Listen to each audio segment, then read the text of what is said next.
A giraffe legally cannot be tied to a telephone pole in Georgia. America's legal books are filled with rules so strange they seem like pranks. By the end of this, you will know the 33 weirdest laws in the United States, statutes so bizarre they defy belief. We will uncover why you cannot eat an orange in a bathtub in California, or why a pickle in Connecticut must bounce. These laws are forgotten relics, born from panic, peculiar incidents, or a simple desire for order gone wonderfully awry. What does a community fear so much that it outlaws a donkey in a bathtub or a man with a mustache kissing in public? The answers are waiting. What do you think it says about us when we try to legislate against laughter itself?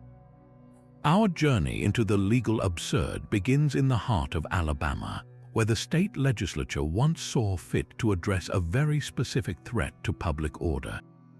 It is illegal to wear a fake mustache in church if it causes laughter. Let us unpack that for a moment. This is not a blanket ban on facial hair prosthetics. You could, theoretically, sit in the pews sporting a magnificent handlebar fake mustache, so long as it inspires solemn reverence. The crime is in the comedy. The law specifically targets the act of provoking an unseemly chuckle within hallowed walls. This statute almost certainly springs from a deep, historical desire to maintain decorum during worship. Churches were and are places for quiet reflection, and any disruption was seen as an affront. But someone, at some point, must have witnessed a prankster with a particularly ridiculous stick-on mustache reduce a congregation to helpless giggles. The response was not a stern talking to, it was a law. Imagine the scene a police officer would face. How does one prove a mustache caused laughter? Is there a specific number of chuckles required? Would a solitary snort be a misdemeanor, while a full-blown roar of laughter constitutes a felony? The law attempts to quantify the unquantifiable, to police a reaction as spontaneous and human as laughter itself. It reveals a fascinating truth about how societies try to control chaos. When you cannot mandate solemnity directly, you outlaw its most visible enemy, the joke, even if that joke is glued to your upper lip. Alabama's fake mustache law tries to control human reaction, but Alaska's legislature had to contend with a far larger and more unpredictable variable. In the vast, wild expanse of Alaska, it is illegal to push a live moose out of a moving airplane. Just sit with that sentence for a moment. This is not a law born from theoretical debate. This is a statute written in direct response to something that someone, somewhere, either did or seriously considered doing. The very existence of this law paints a picture so bizarre it borders on folklore. Imagine the scene. A small aircraft drones over the endless Alaskan tundra. Inside, crammed beside crates and gear, stands a confused and terrified moose, an animal that can weigh over 1,000 pounds. What series of decisions led to this moment? Perhaps it was a group of hunters with a spectacularly ill-conceived plan for a quick trophy, thinking they could simply deposit the animal in a convenient location.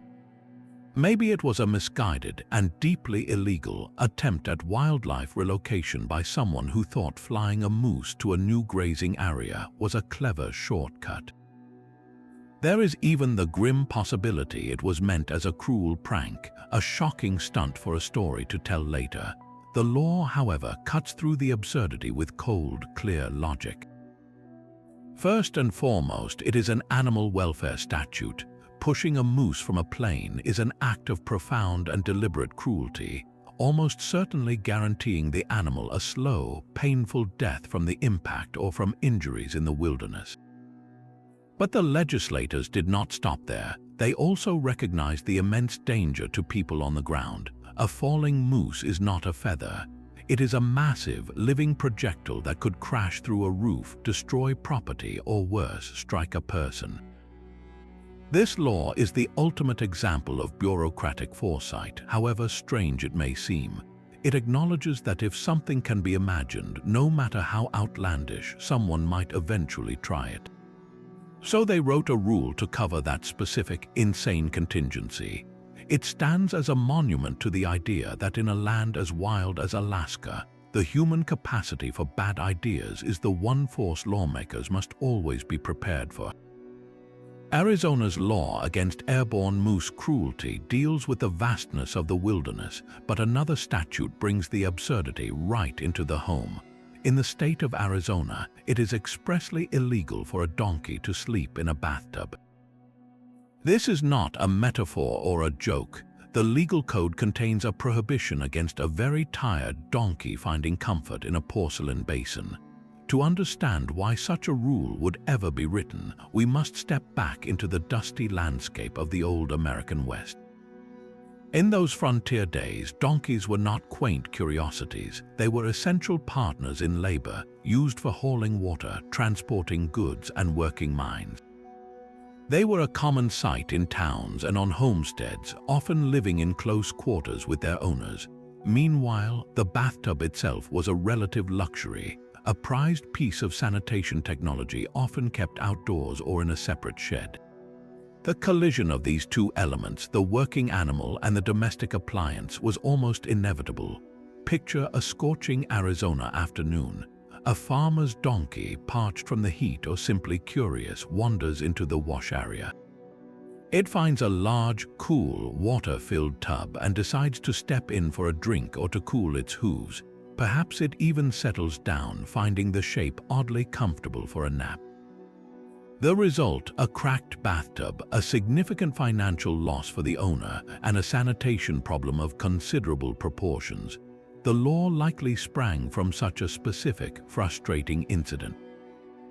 A farmer or townsman facing the ruin of a costly item petitioned for a clear rule.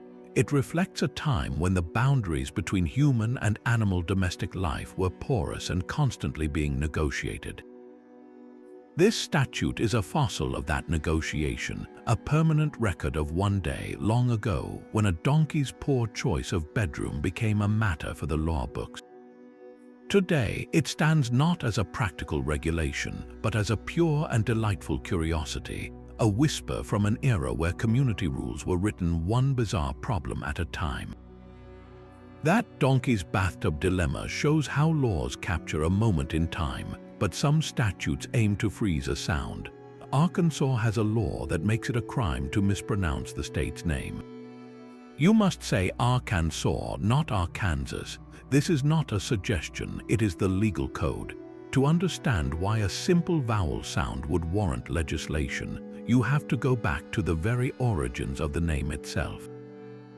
The state is named for the Quapaw people, a Native American tribe that French explorers encountered in the region. The French rendered the name as Arkansas, following their own phonetic rules where that final S is silent. So the proper pronunciation, Arkansas, is a direct linguistic inheritance from those French explorers, a tiny piece of colonial history preserved in a single syllable.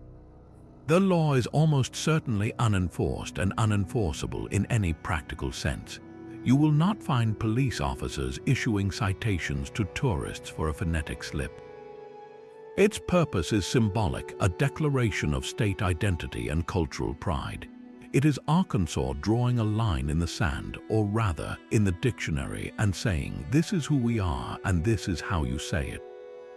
Yet the theoretical power of the law adds a layer of delightful absurdity. It invites you to picture a scenario, perhaps in a small town courthouse, where a particularly pedantic official hears a visitor ask for directions to Arkansas. Could he, with a straight face, cite the statute? The law exists in that strange space between serious heritage and bureaucratic whimsy. A reminder that for some places, the very first thing you need to know is how to say their name correctly, or else you are technically, if not actually, breaking the law. Arkansas insists you say its name correctly, but California once decided what you could not do in the privacy of your own bathroom. It is illegal to eat an orange in your bathtub. This is perhaps the most famous of all bizarre American laws, a line so perfectly odd it feels like a punchline. Yet its origins are shrouded in a fog of urban legend and genuine historical context. each theory revealing a different slice of early 20th century anxiety. The first and more chemically minded explanation points to a legitimate public health concern. In the early 1900s, California was in the midst of a citrus boom, and oranges were a common household staple. At the same time, many popular bath soaps and cleaning products were made with lye, a highly caustic substance. The theory goes that lawmakers, or perhaps well-meaning public health officials, feared the citric acid from a freshly peeled orange could interact with residual lye soap in the tub. This interaction, they worried, might produce a harmful gas or cause a skin reaction. While the actual scientific danger was likely minimal, the law reflects a very real, early 20th century mindset of navigating new chemical products in the home, an attempt to legislate against an unseen, hypothetical danger lurking in the simple act of peeling fruit. The second theory is entirely psychological and far more poignant. Some historians suggest the law was a quirky, misguided attempt to combat depression during the difficult years of the 1920s. The image of someone sitting alone in a bathtub eating an orange was seen as the epitome of melancholy solitude, a symbol of giving up on social engagement and proper dining decorum. By outlawing the act, the thinking went, the state could gently nudge people away from isolating behaviors and toward more communal, mentally healthy activities. Whether this was the true intent or a later interpretation, it speaks volumes about how societies have historically tried to regulate not just actions but moods and lifestyles. This single, silly statute becomes a cultural Rorschach test. Is it a relic of primitive product safety or a ham-fisted early effort at mental health policy? Either way, it captures a moment when the long arm of the law reached past the bathroom door, concerned with what you were eating and how you might be feeling while you did it. California's bathtub orange law attempted to regulate private melancholy, but Colorado's legislature had to contend with a threat of a much more literal and crushing nature. In Colorado, it is illegal to roll a boulder onto someone else's property. On its face, this sounds like the most obvious form of vandalism, already covered by general property destruction statutes. Yet its specific inclusion in the legal code is a direct and dusty echo from the state's rough and tumble mining era, a time when a rolling rock was not just a prank, but a weapon and a tool for theft. In the steep, rocky terrain of the Colorado Rockies, a boulder was not merely a large stone. It was a force of nature waiting to be unleashed. A single, well-placed push could send a mass of rock careening down a slope with terrifying momentum, capable of demolishing a cabin, crushing mining equipment, or obliterating a carefully dug mine shaft entrance. This made it a terrifyingly efficient method of sabotage. A rival miner looking to eliminate competition or steal a promising claim could simply wait for nightfall and set a boulder in motion. The evidence would be the catastrophic result at the bottom of the hill, but the perpetrator could be long gone, the act itself nearly impossible to trace back to a specific individual. The law, therefore, served as a crucial and specific deterrent. It sent a clear message that this particular brand of remote-controlled destruction carried its own severe penalty, recognizing the unique environmental conditions that made it possible. Beyond outright sabotage, the statute also addressed a more mundane but equally serious hazard. In an area where property boundaries often followed natural contours of the land, a disgruntled neighbor might decide to adjust the landscape by rolling a nuisance boulder just over the property line, effectively turning his problem into someone else's. The law drew a firm line, stating that the geological features of the land were not toys to be shoved into another person's life. Today, the law remains a fossilized piece of frontier justice. It speaks to a time when conflicts were settled with the very materials underfoot, and the legal system had to be as solid and uncompromising as the mountains themselves to prevent the landscape itself from becoming an instrument of chaos. The frontier justice of rolling boulders gives way to a far more delicate yet equally specific form of legal measurement. In Connecticut, a pickle was once required by law to bounce. This was not a joke, but a genuine, if short-lived, food quality standard. The reasoning behind it is surprisingly sound, rooted in the simple science of preservation.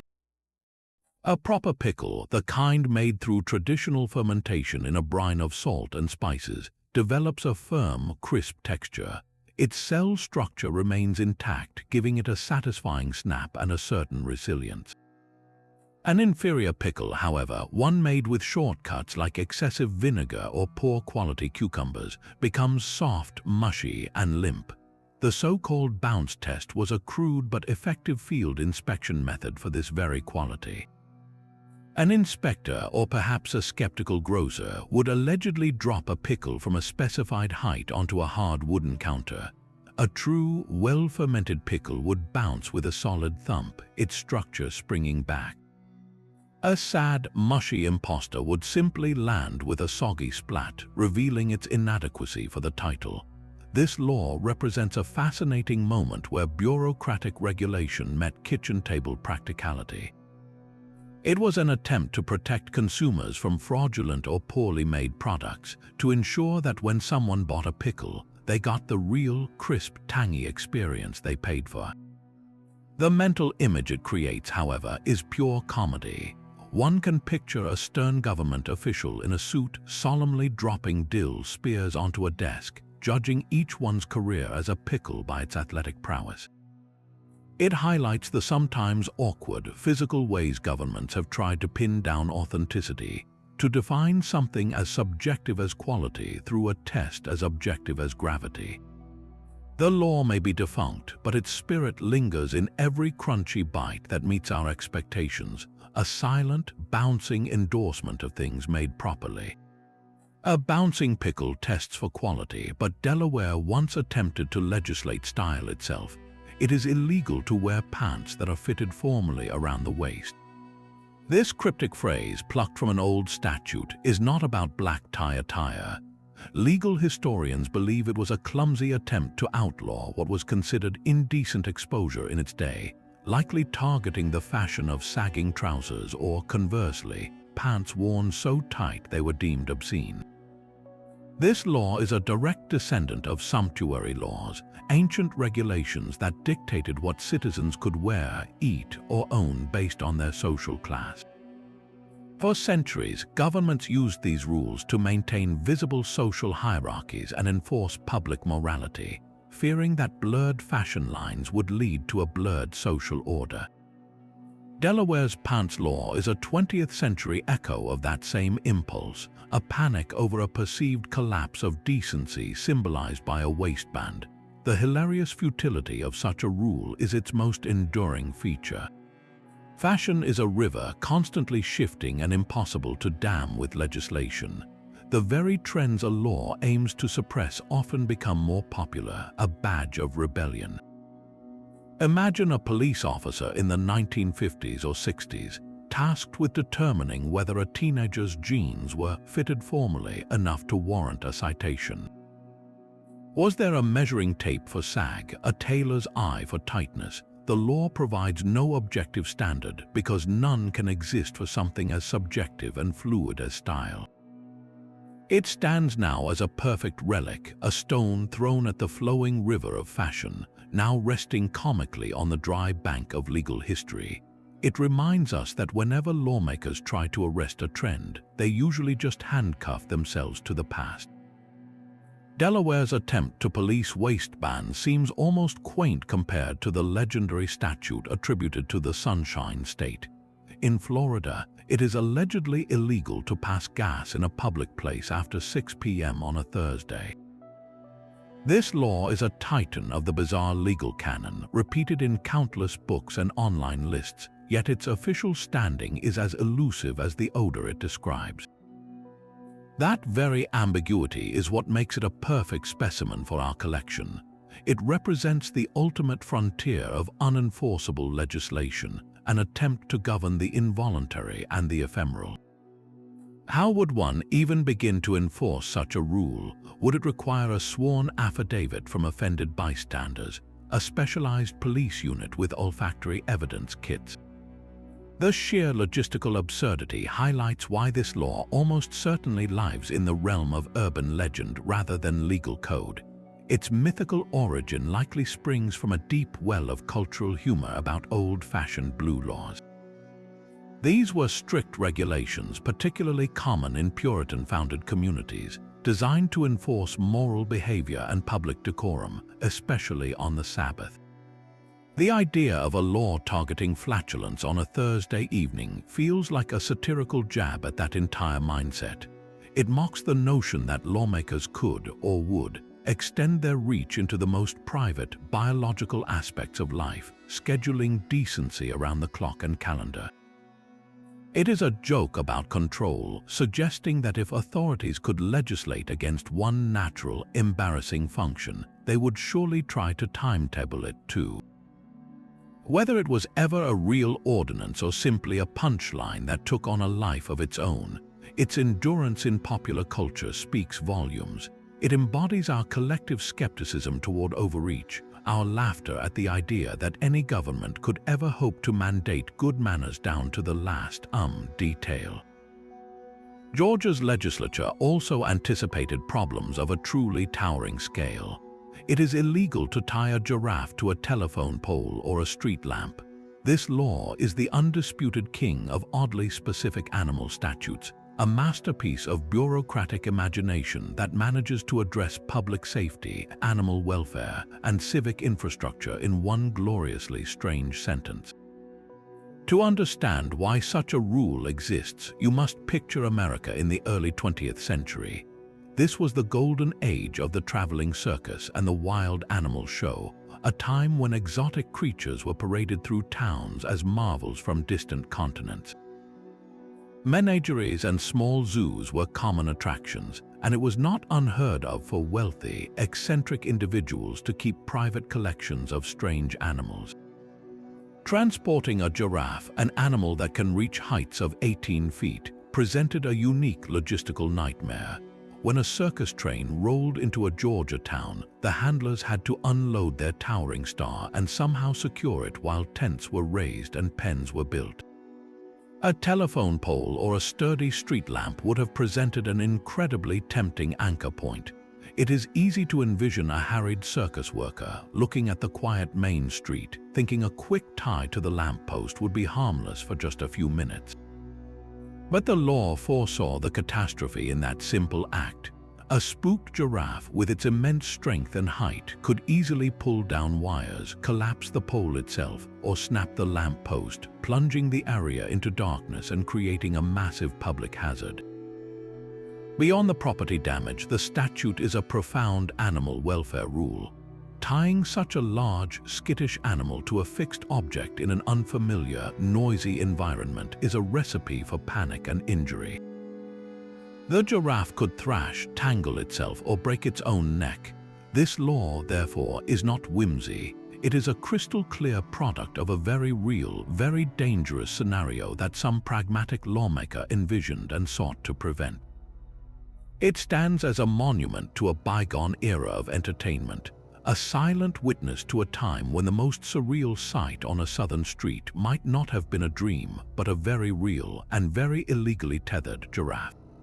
Hawaii's legislature moved from towering animals to tiny objects lodged in the human body.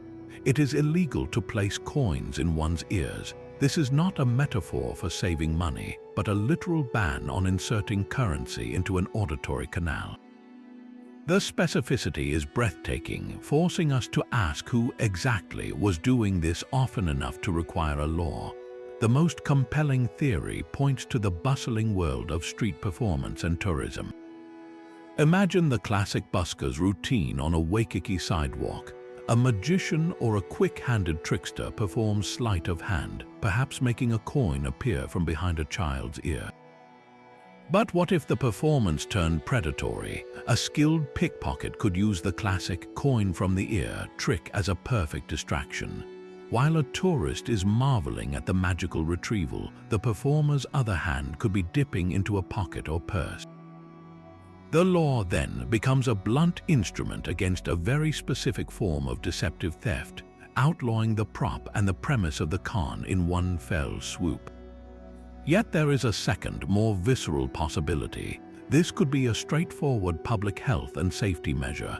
Coins are dirty, covered in germs from countless hands. Forcing one into an ear canal risks painful abrasions, infections, or a ruptured eardrum. Even worse, a coin could become lodged, requiring a traumatic and expensive emergency room visit to extract. The law might have been a response to a spate of such incidents, perhaps among children mimicking a magic trick gone wrong, or daredevils attempting a foolish stunt. By making the act illegal, authorities could theoretically deter the behavior and give them grounds to intervene before an injury occurred. Regardless of its true origin, the statute is a masterpiece of bureaucratic specificity. It does not ban distracting street performances broadly, nor does it issue a general warning about inserting foreign objects. It targets one precise, absurd action: coins in ears. This law captures the essence of trying to govern public space, where lawmakers must anticipate not just common crimes, but every strange, creative, and potentially hazardous human behavior that the tropical sun and a tourist crowd might inspire together.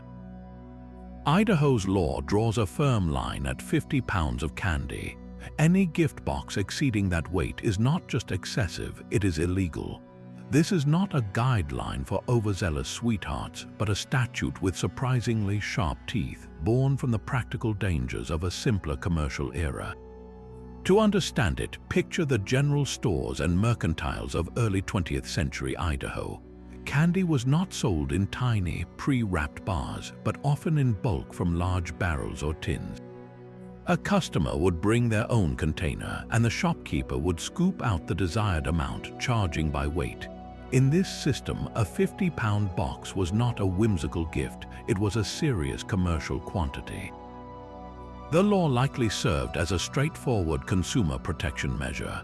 A dishonest merchant could, in theory, construct an enormously deep or weighted box, filling only the top layer with candy and hiding scrap metal or stones beneath to inflate the weight and the price. By capping the legal weight of a single candy transaction, the law made such large-scale fraud more difficult to execute, protecting customers from spectacular swindles. But the reasoning goes beyond fraud. Public safety plays a crucial role. A 50-pound box of hard candies or chocolates is an awkward, back-straining load.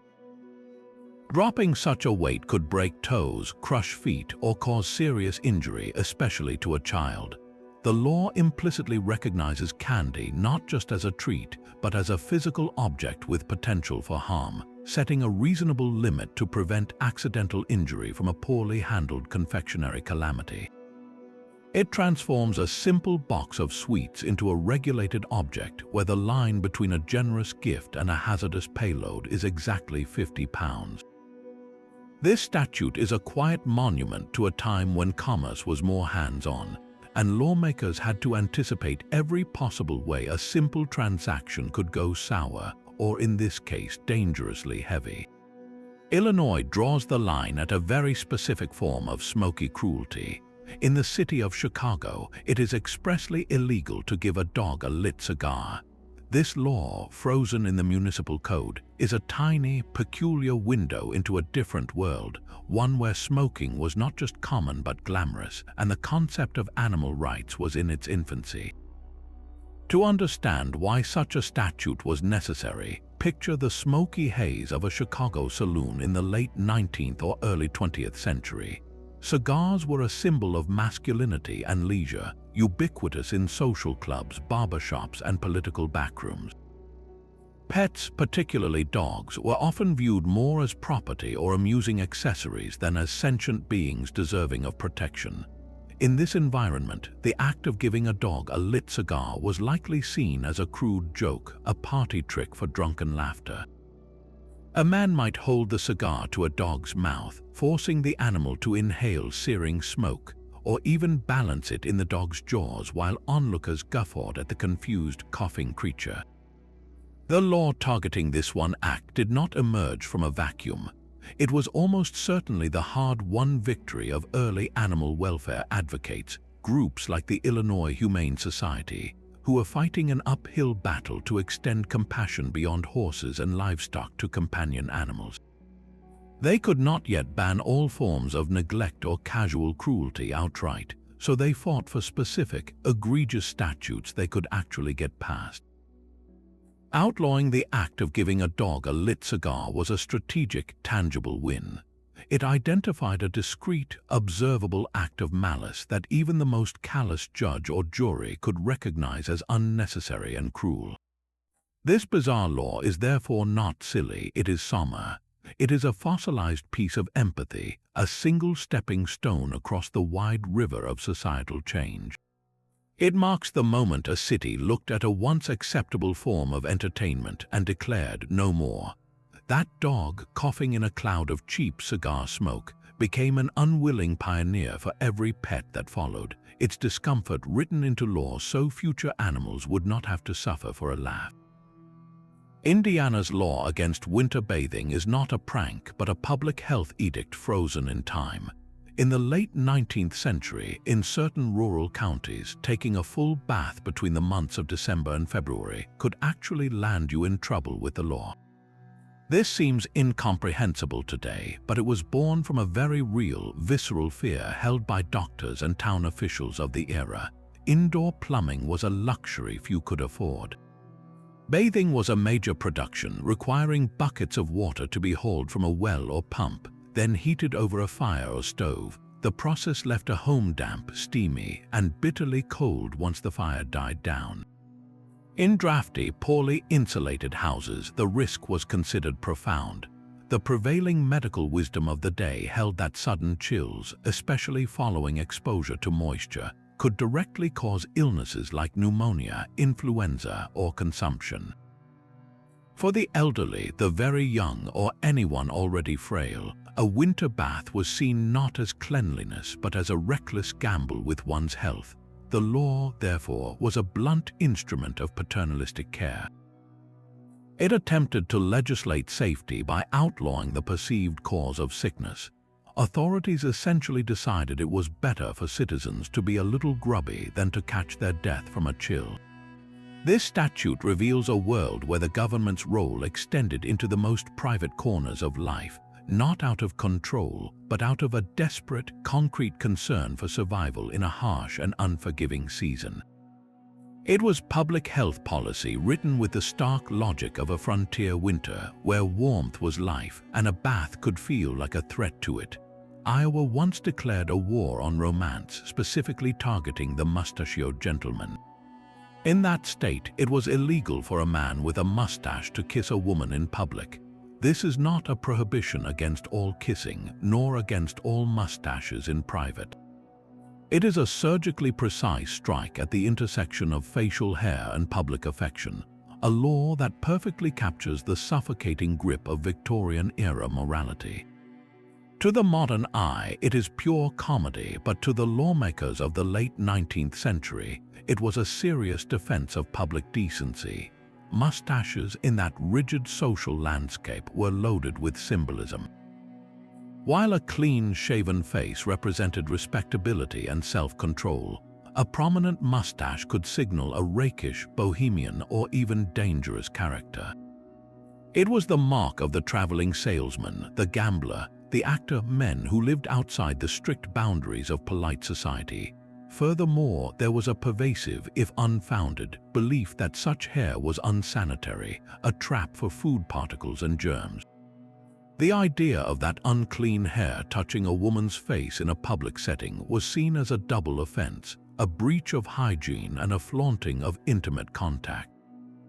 The law, therefore, served as a two-pronged tool of social control. First, it sought to suppress any public display of passion, insisting that such matters be kept strictly behind closed doors. Second, it policed masculine appearance, using the threat of legal penalty to discourage styles deemed indecent or rebellious. It was paternalism in its purest form, legislating not just action but aesthetic and emotion. Imagine the scene it was designed to prevent: a couple stealing a quick kiss on a park bench only for an officer to approach, not to chastise the kiss, but to first scrutinize the gentleman's upper lip. The enforcement would be as absurd as the rule itself, reducing human affection to a checklist where the presence of hair invalidated the gesture. This statute is a fossil of a time when society believed it could and should trim the edges of human nature as neatly as a hedgerow, mandating not only how we behave but how we look while doing it. Kansas offers a law that seems lifted from a spy novel. In the city of Topeka, it is illegal to serve wine in a teacup. This is not a commentary on proper stemware, but a direct artifact from the battlefield of prohibition, a time when a simple teacup became a vessel of subterfuge. When the 18th Amendment banned the manufacture and sale of alcoholic beverages nationwide, it did not erase the thirst for a drink. It simply drove that thirst underground into speakeasies and private clubs where innovation was key to survival. A teacup was the perfect disguise. In a city like Topeka, which might have had local dry laws even before or after national prohibition, a police raid on a suspected establishment would find patrons sipping demurely from dainty china. What officer would suspect the contents were anything other than Earl Grey? The law specifically outlawing this practice reveals how transparent the trick actually was to authorities. They knew the methods, so they wrote statutes to counter them, creating a bizarre legal chess game. This single, peculiar rule encapsulates the entire absurdity of the era: the government mandating morality, citizens finding loopholes in their dishware, and lawmakers responding by legislating against the loophole itself. It turns a cozy domestic object into a symbol of rebellion, and a simple drink into a contraband act. The law remains a silent toast to a time when the clink of a teacup could mean so much more than a polite afternoon visit. Kentucky's most famous absurd statute takes aim at a dessert, but its target was a far more valuable prize. In the bluegrass state, it is illegal to carry an ice cream cone in your back pocket. This is not a public health measure or a fashion critique. It is a direct, if peculiar, artifact from the era of horse theft, a law that transformed a sweet treat into a criminal's tool. The logic is as simple as it is ingenious. In the 19th century, horses were not just transportation, they were wealth, livelihood, and survival. A skilled thief could steal a man's future with a single, quiet leading of a horse from a hitching post. The challenge was coaxing the animal to follow a stranger willingly. Enter the ice cream cone, or more accurately, its precursor, a lump of salt or a bit of molasses. Horses have a powerful craving for salt and sweet flavors. A thief would place the lure in his back pocket, creating a tantalizing scent trail. The curious horse, smelling the salt or sugar, would naturally nuzzle and follow the pocket, allowing the thief to walk away casually with the animal in tow, appearing to any distant observer as if he were simply leading his own steed. The law was a brilliant piece of preemptive policing. It did not wait for the theft to occur. Instead, it outlawed the specific preparatory act, making it a crime to possess the tool of the trade. By banning ice cream cones or earlier, salt lumps in the back pocket, authorities removed a key element from the horse thief's playbook. It turned a common condiment into contraband when carried in a specific manner. The sheer specificity is what makes it endure in legend. It speaks to a time when laws were crafted like traps, designed to snare a criminal at the very moment he prepared his crime, with the evidence literally melting in his pocket. This statute is a perfect fossil of practical frontier logic, proving that sometimes the most ridiculous-sounding law was once the most ruthlessly sensible. That horse thief's sweet trick was a calculated deception, but the next law on our list targets a surprise with far less charm. In Louisiana, it is illegal to send a surprise pizza delivery to someone's house.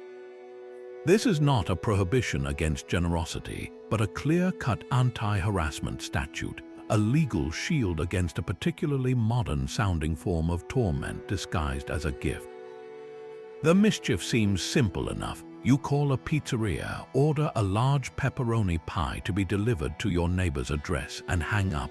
The result is a confused resident answering the door to a steaming pizza they did not order and certainly did not pay for.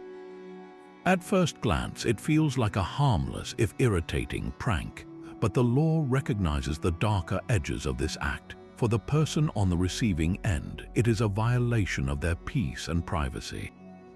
An unexpected knock at the door, especially at night, can be alarming. They must then deal with the awkward confrontation, refusing the delivery and sending the confused driver away. If the pizza is accepted, either out of confusion or hunger, they face an unexpected financial burden, forced to pay for a meal they never wanted. The true cruelty, however, lies in repetition. A sustained campaign of surprise pizza deliveries becomes a form of psychological harassment, a way to unsettle and financially strain a target without ever showing your face. This law was especially vital in the era before caller ID and digital records, when a phone call was an anonymous act. Proving who placed the fraudulent order was nearly impossible, leaving the victim with no recourse and the pizza business holding the bill for an unmade pie. So Louisiana's legislature intervened, making the act itself the crime. This protects residents from a nuisance that escalates from annoyance to harassment, and it equally protects small businesses from bearing the cost of a malicious joke. It is a fascinating example of the law evolving to meet new social behaviors, recognizing that in a world connected by telephone, even a gesture as seemingly benign as a free pizza could be weaponized into a tool for chaos. Maine's law against lingering holiday cheer has a very firm expiration date.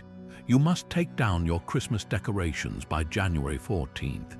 This is not a suggestion or a friendly reminder from the neighborhood association. It is a municipal ordinance with the force of law behind it. While it might seem like a classic case of government overreach, dictating what you can hang on your own home, the rule is actually rooted in a blend of practical safety concerns and a communal desire for order. The most urgent reason is fire prevention. A Christmas tree, once fresh and green, transforms into a tinder-dry skeleton after weeks indoors. Strands of lights left plugged in and forgotten on a brittle pine can short-circuit and spark a blaze in moments. By mandating removal by mid-January, the law forces a clear out before these festive symbols become genuine hazards. But the reasoning extends beyond safety into the realm of civic aesthetics. There is an unspoken rhythm to the seasons, a shared understanding that life must move forward. A house still blazing with reindeer and snowmen in late February feels out of step, a visual anchor holding the entire street in a perpetual December. The ordinance, therefore, acts as a gentle but firm nudge for everyone to collectively turn the page. It prevents that one neighbor from leaving their inflatable Santa sagging on the lawn until spring, a situation that can drag down property values and become a point of quiet resentment. The specificity of the date, January 14th, is what makes it so wonderfully bureaucratic. It is not after the new year or when you get around to it. It is a precise deadline calculated to give residents the traditional 12 days of Christmas plus a little extra weekend time for the task. This transforms a personal chore into a civic duty with a calendar alert set by the town itself. The law reveals a subtle truth about community life. Sometimes, to preserve the freedom and charm of a neighborhood, you have to agree on when the fairy lights must come down. Maryland's legislators clearly shared Georgia's vivid imagination for improbable animal encounters. In Baltimore, it is illegal to take a lion to the movies. The specificity is once again the star of the show. This is not a general ban on dangerous animals in public venues. It does not mention tigers, bears, or even leopards. It singles out the king of the jungle and pairs it with a very specific, very modern form of entertainment, the cinema. To understand why this law exists, you must return to that same era of traveling circuses and menageries when exotic animals were paraded through cities as living curiosities. A lion was the ultimate attraction, the star of the show. Now, picture a circus owner or a wealthy eccentric in early 20th century Baltimore, perhaps as a publicity stunt or simply out of a bizarre sense of companionship. The idea strikes, why not take the lion out for an evening's entertainment? The law anticipates every step of this catastrophic thought process. A movie theater in the 1920s or 30s was a dark, crowded, and enclosed space. The flickering images on the screen, the sudden bursts of sound from the speakers, the smell of popcorn and 100 people, all of these would be utterly terrifying and overstimulating for a captive predator. A spooked lion would not simply mewl and hide. The resulting panic would be unimaginable, a stampede in the dark with a wild animal at its center. This statute is a masterpiece of preemptive risk assessment. It legislates against a scenario that, while wildly unlikely, carries consequences too grave to ignore. It protects the public from a predator, protects the animal from a traumatic experience, and protects the theater owner from a lawsuit of biblical proportions. The law's enduring humor lies in its crystal-clear vision of a single, absurd scenario. It forces us to see it, too, the ticket taker's double take, the usher's frozen smile, the other patrons in the balcony peering down not at the screen, but at a very confused lion in the aisle seat.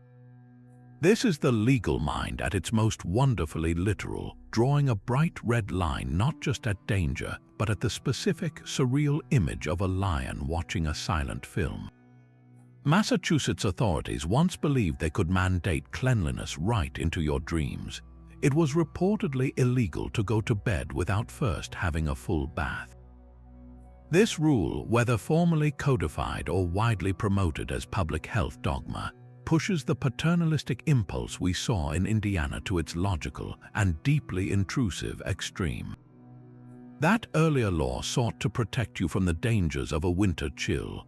This one aimed to protect the entire community from you, or more precisely, from the miasma of grime you carried. In an era before germ theory was widely accepted, disease was often attributed to bad air, foul smells, and general filth. The body itself was seen as a source of corruption, accumulating dangerous effluvia through the day's labor. To climb into bed unwashed was to stew in that corruption, to let sickness fester in the linens and by extension the home. Public health campaigns of the late 19th and early 20th centuries tirelessly promoted the gospel of soap and water, often tying physical cleanliness directly to moral and civic virtue. The slogan "cleanliness is next to godliness" was not a gentle suggestion, it was a social imperative. In this context, a law demanding a full bath before bed feels less like an overreach and more like a desperate prescription for survival. Authorities, armed with limited science but boundless worry, attempted to legislate a barrier against contagion. They could not see the microbes, so they targeted the visible soil. The mandate reveals a profound anxiety about the private body becoming a public threat. Your bedtime routine was no longer your own business, it was a matter of civic duty. Enforcing such a law, of course, would have been a bureaucratic nightmare. Would there be bath inspectors making nightly rounds? Could a neighbor report you for seeming insufficiently rosy from scrubbing? The absurdity highlights the ultimate limit of such well-intentioned control. You can encourage hygiene, you can educate, but you cannot police the threshold of sleep. This statute, real or apocryphal, stands as the ultimate symbol of a government trying to scrub society safe, one unwilling citizen at a time. The idea of policing a lion's cinema habits feels almost whimsical, but Michigan's legal history holds a statute with a far more chilling specificity. In the city of Detroit, a woman once required her husband's written permission to cut her own hair. This is not an urban legend, but a genuine ordinance that lingered on the books for decades, a stark and unsettling fossil from an era when a wife was legally considered her husband's property. The law did not exist in a vacuum. It was a direct offshoot of the legal doctrine of coverture, imported from English common law, which held that upon marriage, a woman's legal identity was covered by her husband's. She could not own property, enter into contracts, or keep her own wages. Her body, her labor, and even her appearance were considered assets belonging to the marital estate, which was controlled by the man. A woman's hair, in particular, held significant economic and social value. Long, well-kept hair was a mark of femininity and virtue, but it could also be sold for wig-making or other trades. Cutting it was not a simple act of personal grooming. It was an act that diminished a tangible asset in which her husband held a legal interest. The law enforced this control with bureaucratic cruelty, demanding a signed slip of paper for a woman to exercise autonomy over her own body. This bizarre rule exposes the raw mechanics of power disguised as protection. It framed a husband not as a partner, but as a manager of chattel, responsible for approving or denying even the most intimate of personal choices. While the law is now defunct, its echo remains a powerful reminder of how recently the long road toward legal personhood for women was paved, not with grand declarations, but with the slow, hard-won right to make a simple snip without a signature. Minnesota provides a law that seems to defy the very concept of legislation. It is illegal to cross the state line with a duck on your head. This is the crown jewel of absurd statutes, a rule so perfectly nonsensical it has become legendary. Its origins are almost certainly mythical, a piece of legal folklore that sprouted from the fertile soil of our collective imagination. Yet its persistence in the cultural conversation is a clue to its deeper meaning. This law is the ultimate satire of bureaucratic overreach. It imagines a world where lawmakers have run out of real problems to solve and have instead turned their attention to the most preposterous hypotheticals imaginable. It mocks the impulse to regulate every conceivable action, no matter how improbable. The image it conjures is pure surreal comedy. A solemn traveler approaching the Minnesota border, a live duck perched calmly atop their head like a feathered hat, being stopped by a stone-faced border agent who must consult a manual to confirm the violation. The scenario is impossible to take seriously, which is precisely the point. It likely began as a joke among lawyers or legislators, a parody of the overly specific animal transport and public nuisance laws that filled the books. Perhaps it was a humorous critique of the bewildering patchwork of state regulations, suggesting that if we keep writing rules for everything, we might as well write one for this. Its enduring popularity reveals a universal truth about our relationship with authority. We cherish these laws because they expose the limits of control. They remind us that for all our attempts to order society with rules and penalties, human behavior and animal behavior will always find a way to be gloriously, bafflingly unpredictable. A duck on a head is chaos wearing feathers, a living protest against a world that can be too neatly codified. The law's very existence in legend is a wink, acknowledging that some things are simply beyond the reach of any statute, no matter how specifically you try to write it. Mississippi draws a line not just at action, but at the very idea itself. In that state, it is illegal to teach others about polygamy. This statute moves beyond simply prohibiting a practice. It criminalizes the sharing of knowledge, making the discussion of a certain family structure a potential crime.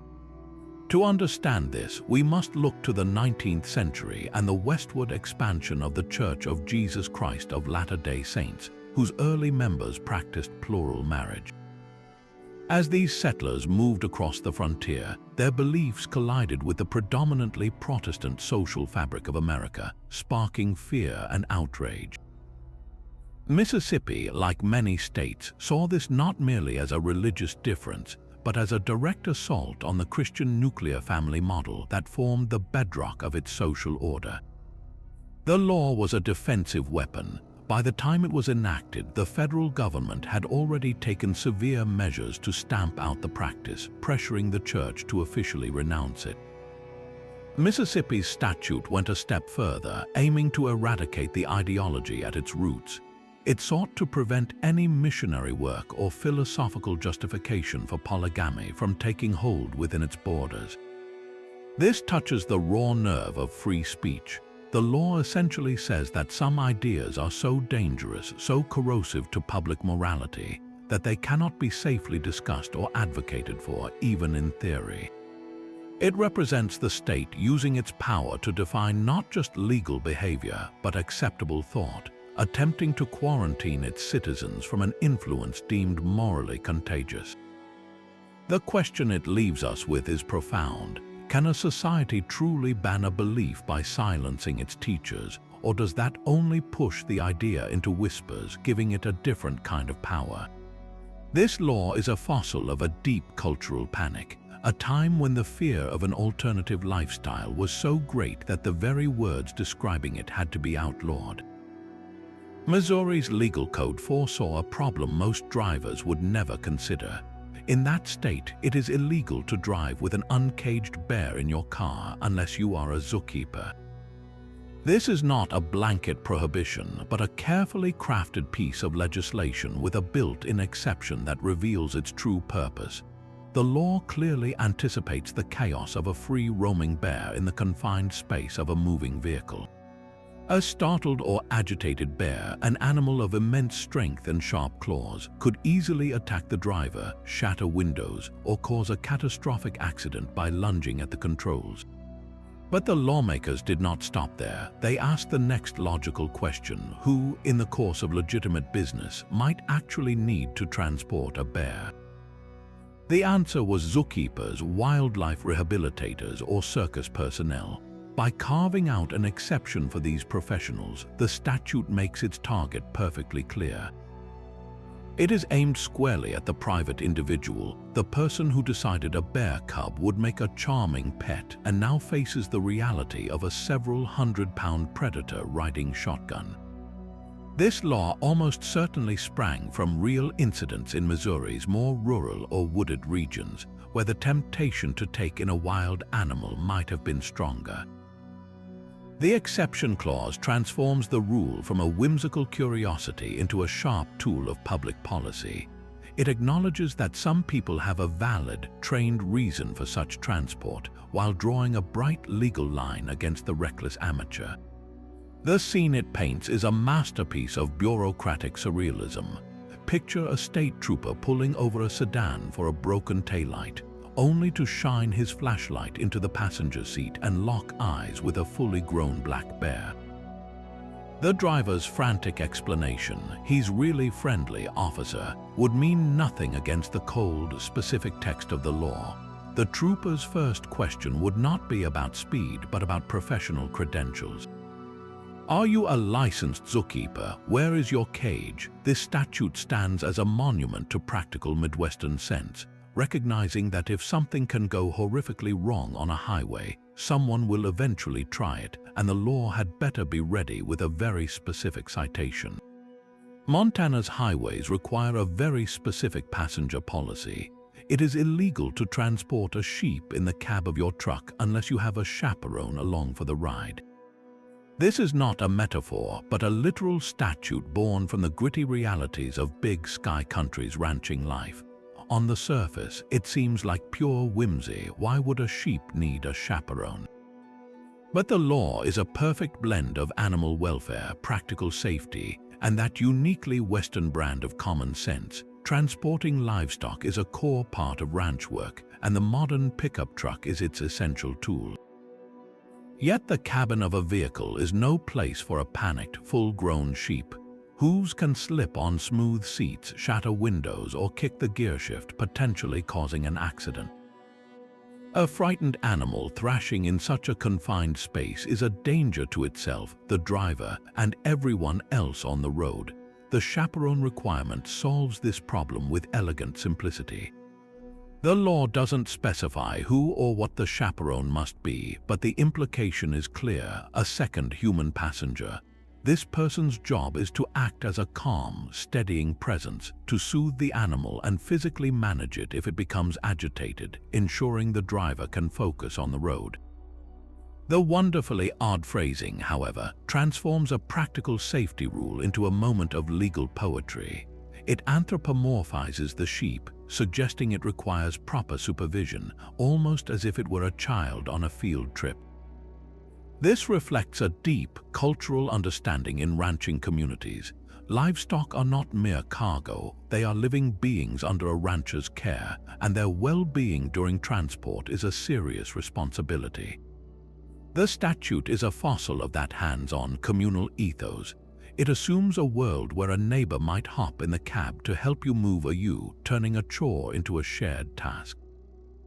In this light, the law is less about restriction and more about codifying good practice, reminding anyone behind the wheel that on Montana's long, lonesome roads, no sheep should have to ride alone. Nebraska took a culinary approach to curbing drunkenness. It was once illegal for a bar owner to sell beer unless they were simultaneously boiling a pot of soup. This legendary statute is a masterpiece of creative enforcement, a law that tried to legislate moderation through the steam of a simmering broth. The logic was deceptively simple. By mandating that a pot of soup be perpetually on the boil, the state ensured that food was always available to patrons.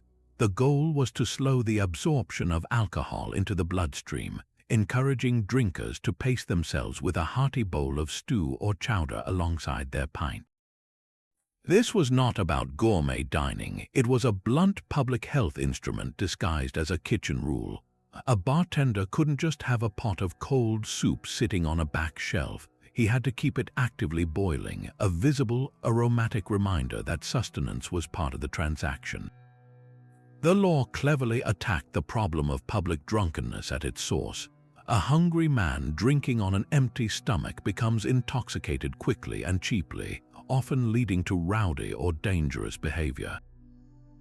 But a man who pauses to eat, who has something solid in his stomach, drinks more slowly, spends more money, and theoretically goes home less likely to cause a disturbance.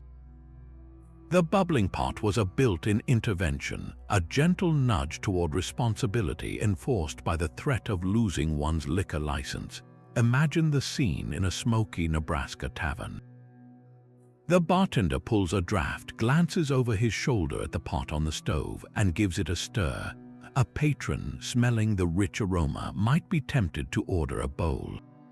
The entire atmosphere shifts from a mere drinking hall to something closer to a public house, where community and nourishment were woven into the fabric of leisure. This law, for all its odd specificity, reveals a surprisingly compassionate and practical mindset. It acknowledged that you cannot simply outlaw vice, but you can shape the environment where it occurs, using the humble, universal language of food to build a safer, more civilized kind of night out. Nevada's highways hold a rule that feels ripped from a desert mirage. It is illegal to ride a camel on the highway. Unlike many of these bizarre statutes, this one is no urban legend, but a genuine, dusty artifact from a brief and forgotten chapter of American ambition. In the mid-19th century, as silver and gold fever gripped the West, prospectors faced a monumental logistics problem. The arid, punishing landscape of the Southwest was murder on traditional pack animals like horses and mules. They required vast amounts of water and fodder, resources that were scarce along the treacherous routes between mining camps. Someone had a brilliant, if utterly surreal, idea.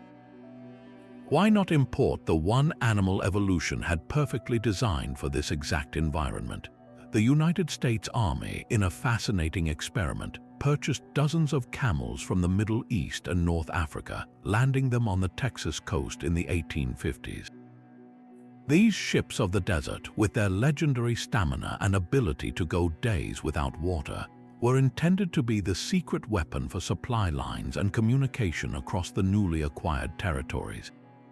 Some of these camels undoubtedly found their way to the booming mining districts of Nevada. For a short time, the sight of a camel train plodding past the sagebrush, laden with mining equipment or ore, would have been a remarkable but real spectacle. The law against riding them on the highway almost certainly came later as the era of the camel experiment faded. When railroads finally stitched the continent together and reliable motor trucks arrived, the camels became obsolete. They were sold off, escaped, or simply turned loose to become legends themselves, with reported sightings of wild camels in the Southwest persisting for decades. The statute remained a legal fossil from that odd interlude. It transforms from a joke into a tiny, precise window. When you read that line, you are not just seeing a silly rule, you are glimpsing a moment when the American frontier looked to the deserts of the Old World for a solution. And for a little while, the silhouette of a camel against a Nevada mountain was not a hallucination, but a calculated plan for progress. New Hampshire's coastline holds a secret guarded by darkness. It is illegal to pick up seaweed off the beach at night. This is not a prohibition against harvesting seaweed itself, but a curfew specifically for gathering it after sundown. The rule feels like a whisper from a different time, and its true purpose is a riddle wrapped in layers of practical sense. One compelling theory points directly to conservation. Seaweed, or wrack, is not just debris, it is a vital component of the beach ecosystem. It provides food and shelter for insects, crustaceans, and shorebirds, and as it decomposes, it nourishes the sandy soil and helps stabilize the dunes. Harvesting it in daylight is one thing, but under cover of night, the scale could become destructive and impossible for authorities to monitor. A law banning nocturnal collection acts as a simple, enforceable break, protecting this resource from being stripped bare by unseen hands.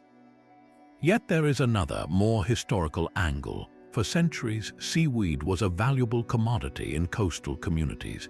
It was gathered for fertilizer, livestock feed, insulation for homes, and even as a component in early glass and soap making. The right to collect it was often tied to property rights, with specific stretches of beach belonging to local families or townships. A ban on night harvesting could have been a straightforward anti-theft measure, a way to prevent poachers from raiding a valuable communal asset under the moon's cover. Finally, the simplest explanation may be the most profound: pure, unadorned safety. A New England beach at night is a treacherous place. Hidden rocks, sudden drop-offs, frigid water, and unpredictable tides pose real dangers. The law might have been a paternalistic but genuinely concerned attempt to keep people from wandering the slippery, dark shoreline. Their attention focused on gathering slippery weeds instead of watching for a rising surf. The charm of this statute lies in its enduring mystery. We cannot know for certain which fear, ecological, economic, or mortal, prompted its creation. It stands on the books as a quiet sentinel, ensuring that when the moon rises over the Atlantic, the seaweed remains where it belongs, and the beaches are left to the sound of the waves and the secrets of the night. A frown is a silent protest, a crease of the brow that speaks volumes without a word. In New Jersey, that simple expression could once land you in legal trouble if directed at a police officer. This statute pushes the concept of contempt of cop to its most absurd and chilling extreme. Laws against obstructing an officer or verbally interfering with their duties are common, designed to ensure public safety and the orderly execution of law. But to criminalize a facial expression is to cross a bright line into thought policing. It is wildly overbroad, making a crime out of a person's involuntary, instinctive reaction to authority. The frown is not an action, it is a feeling made visible. This law represents the raw tension between institutional authority and the most basic forms of personal expression, attempting to mandate not just compliance but cheerfulness in the presence of power. It is a clear violation of the spirit, if not the letter, of free speech, which protects our right to criticize the government, a right that surely begins with the freedom to look displeased with its agents. Enforcing such a rule would be a practical nightmare. How would an officer prove the frown was intentional and directed at them, and not merely a reaction to a headache or bad news? Would a jury be shown photographic evidence of the offending expression? Its very unenforceability is what makes it symbolically powerful. It sits on the books not as a practical tool, but as a silent assertion of dominance, a reminder that the state's reach once aspired to control even the set of your face in a moment of encounter.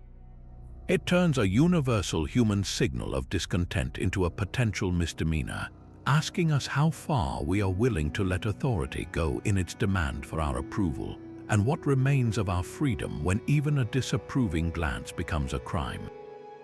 New Mexico's legal history once declared that a woman's body was a matter of public concern. A statute made it illegal for a woman to appear in public unshaven, with the law specifically mentioning legs and underarms. This is not a forgotten rule about hygiene. It is a direct and invasive regulation of female appearance, a law that transformed personal grooming into a potential misdemeanor. To understand this, we must step into the early 20th century, when the very concept of women shaving these areas was itself a new and commercially driven phenomenon. Before the 19-teens, it was largely unheard of for American women to remove body hair. Fashion trends, however, began to shift. Sleeveless dresses and shorter hemlines came into vogue, and the burgeoning advertising industry seized the opportunity. Magazines and razor companies began to frame female body hair as unsightly, unfeminine, and unclean, creating a new beauty standard almost overnight. This New Mexico law did not emerge from a vacuum. It codified that new commercial standard into criminal law. It moved beyond social pressure and into the realm of state-enforced conformity. The statute operated under the old, paternalistic umbrella of public decency ordinances, laws originally designed to prohibit indecent exposure or lewd behavior. By classifying unshaven legs or underarms as indecent, the law effectively declared a woman's natural state to be an offense against public morality. This granted authorities a shocking degree of control over female autonomy. A woman running errands, attending a town meeting, or simply walking down the street could, in theory, be subject to police scrutiny and penalty based on the state of her own skin. The law was a tool of social control, enforcing a rigid and narrow definition of femininity. It sent a clear, chilling message. A woman's body was not entirely her own. It was a landscape to be managed according to public decree, and her failure to comply was not a personal choice but a civic violation. Like the Massachusetts law requiring a husband's permission for a haircut, this statute is a fossil of a system that saw women as subjects to be managed, their most intimate choices a legitimate arena for legal oversight. It reveals how quickly a marketed trend can harden into an oppressive rule, and how the long arm of the law once reached not just into the home, but into the bathroom, holding a razor and a warrant. A frown could get you fined in New Jersey, but in New York, a name is forever linked to a far more sinister crime. It is illegal to slip someone a Mickey Finn. This is not just a generic prohibition against drugging, which is of course a felony everywhere. This is a statute that specifically enshrines the nickname of a real, notorious criminal into the legal lexicon, a permanent warning etched in law. The story begins not in New York, but in turn-of-the-century Chicago, in a seedy bar owned by a man named Mickey Finn. His establishment was a classic bucket of blood, a place where unsuspecting sailors, travelers, and lonely men would wander in for a drink and a bit of company. Finn, however, had a lucrative sideline. He would surreptitiously slip a powerful knockout drug, often chloral hydrate, into a patron's whiskey. The victim would quickly lose consciousness, whereupon Finn and his associates would rob them blind, drag them to a back room, and then dump them in a nearby alley to wake up hours later, disoriented, penniless, and with no memory of the crime. The practice became so infamous that Mickey Finn's name transcended the man himself, becoming a verb and a noun for the act of surreptitious drugging. When New York City lawmakers sought to craft a particularly forceful statute against this specific predatory act, they did not use clinical language. They used the name everyone already knew. By writing Mickey Finn into the legal code, they performed a strange kind of historical capture. They turned a criminal's legacy into a cautionary tale written in law, ensuring that his bid for infamy would forever be associated not with success but with a specific punishable offense. This law is unique. It is not weird because it is silly or outdated, but because it is a direct narrative fossil, a piece of true crime history cemented into the dry text of municipal ordinance. Every time that statute is cited, the ghost of that Chicago bartender is summoned, a reminder that sometimes the law memorializes our worst behaviors as a permanent boundary, using the name of the villain to define the crime itself. North Carolina delivers the final, perfect note of absurdity to our list. In the city of Charlotte, it is allegedly illegal to sing off-key. This law is the quintessential apocryphal statute, a legend so wonderfully silly it feels crafted for a punchline. Yet its origins are not in a city council's hatred of bad music, but in the dusty, broad language of old public nuisance ordinances. Laws against disturbing the peace are necessary tools designed to silence the roar of a late-night party, the blare of a car horn, or a shouting match in the street. They are written to be flexible, covering a wide range of disruptive behaviors, but that very flexibility is where the legend takes root. If a law forbids any noise that disturbs the quiet and good order of the community, could a painfully off-key rendition of a popular song on a sidewalk qualify as a disturbance? In theory, a zealous or particularly tone-deaf police officer might interpret it that way. The myth of the off-key singing ban grows from that tiny, improbable seed. It imagines a world where law enforcement carries a tuning fork, where your right to vocal expression is contingent on your adherence to perfect pitch. The humor lies in the sheer impossibility of enforcement. Who defines what is off-key? Is it a matter of professional opinion or the subjective ear of a startled neighbor? Would a courtroom require a musical expert witness to analyze a recording of the alleged crime? This legendary statute highlights a deeper truth about how legal folklore is born. A real, sensible law designed to keep the peace gets stretched and twisted through years of retelling. The vague concept of a disturbance morphs into a specific, hilarious prohibition. It becomes a story we tell not because it is true, but because it captures our collective anxiety about rules that are too open to interpretation, and our delight in imagining the bureaucracy of such a world. It is a fitting end to our journey, a reminder that sometimes the weirdest laws are not the ones written in ink, but the ones written in our shared imagination, a chorus of disbelief sung, perfectly or not, across the decades. North Carolina's off-key singing law, real or not, is the perfect final chord for this symphony of the absurd. From Alabama's laughable mustaches to Alaska's airborne moose, we have traveled a legal landscape stranger than fiction. These 33 statutes, whether still on the books or lost to legend, are more than just punchlines. They are cultural fossils, each one preserving a snapshot of a community's panic, pride, or peculiar problem-solving. They show us a world where a donkey in a bathtub was a genuine threat to property, where a pickle's bounce was the measure of its worth, and where a woman's own hair was not hers to cut. These laws were born from a desire to control chaos, to legislate safety, and sometimes to enforce a narrow vision of morality. They remind us that the long arm of the law once reached into bathtubs, barbershops, and even the set of a person's frown. While most are now relics, unenforced and often unenforceable, their legacy is a wonderfully weird tapestry of American life. They prove that for every grand constitutional principle, there might be a forgotten rule about ice cream cones and horse thieves. The story of these laws is ultimately our story, one of fear, humor, and the endless, often clumsy, human attempt to build order out of a beautifully disorderly world. What bizarre statutes are hiding in your own hometown's legal code? Share the weirdest laws you know in the comments below.